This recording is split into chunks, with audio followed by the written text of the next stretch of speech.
Hello મિત્રો, આપણે આધાર કાર્ડમાં નામ સુધારવા માટે જો રિક્વેસ્ટ કરતા હોય તો આ વાતોનું જરૂરથી ધ્યાન રાખવાનું જરૂરી છે. કારણ કે આધાર કાર્ડમાં વારંવાર સુધારો શક્ય નથી. જેના માટે અમુક ગાઈડલાઇન્સો છે જે તમે ધ્યાન રાખવી જરૂરી છે. કારણ કે આધાર કાર્ડમાં ક્યારેક તમને ખ્યાલ ના હોય અને ભૂલથી તમે નામ અપડેટ કે ડીઓબી અપડેટ કરી દો અને પછી તમારે એમાં કોઈ ભૂલ આવી કે કંઈ અલગ જન્મ તારીખ આવી ગઈ કે કોઈ અલગ નામમાં કોઈ મિસમેચ આવી, તમે બીજી વાર એને સુધારો કરવા માટે તમારે બહુ કઠિન થઈ જશે. જેના માટે તમારે આ વસ્તુ ધ્યાન રાખવું પડશે કે આધાર કાર્ડમાં નામ કેટલી વાર સુધરે. નામ રહ્યું એ માત્ર ખાલી 2 વાર જ સુધરે. નવું આધાર કાર્ડ બન્યા પછી તમે 2 વાર જ સુધારો કરી શકો છો, બરાબર.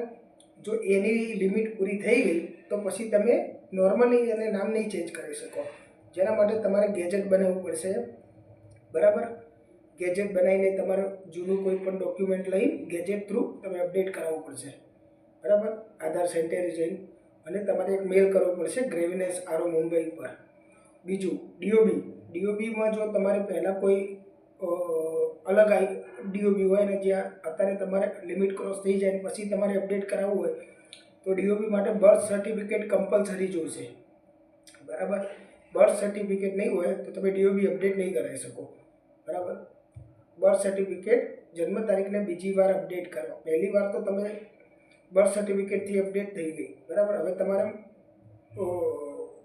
કદાચ બર્થ સર્ટિફિકેટમાં ઓપરેટર દ્વારા ભૂલથી ટાઈપ કરવામાં મિસ્ટેક થઈ ગઈ તો ફરીથી બી તમારે બર્થ સર્ટિફિકેટથી જ અપડેટ કરવી પડશે. નહીં તો તમે ડીઓબી તમે ચેન્જ નહીં કરાવી શકો ક્યારે પણ, બરાબર. આમાં આધાર કાર્ડમાં તમે સુધારો વધારો કરવા માટે એક આ વાતનું તમારે ધ્યાન રાખવાનું. નેમ લિમિટ ક્રોસ ના થઈ જવી જોઈએ, ડીઓબી લિમિટ ક્રોસ ના થઈ જવી જોઈએ, અને જેન્ડરમાં તમારે મેડિકલ સર્ટિફિકેટ જોઈશે. જો જેન્ડર તમારે ખોટું આવ્યું હોય તો એના વિના તમે અપડેટ નહીં કરી શકો. ફર્સ્ટ ટાઈમ તો તમે કરી શકો છો, પણ ક્યારેક કેવું થાય છે ઓપરેટર ડિટેલ નાખતી વખતે તમારે પહેલાં ઓકે હોય પછી સુધારો કરાવવા ગયા હોય કંઈ નામનો અને ચેન્જ થઈ જાય જેન્ડર તો તમારે મેડિકલ સર્ટિફિકેટથી જ ચેન્જ થશે, બરાબર. એટલે તમારે વારંવાર કોઈ પણ સુધારો ના કરવો પડે એના માટે આ વસ્તુનું ધ્યાન રાખવું જરૂરી છે.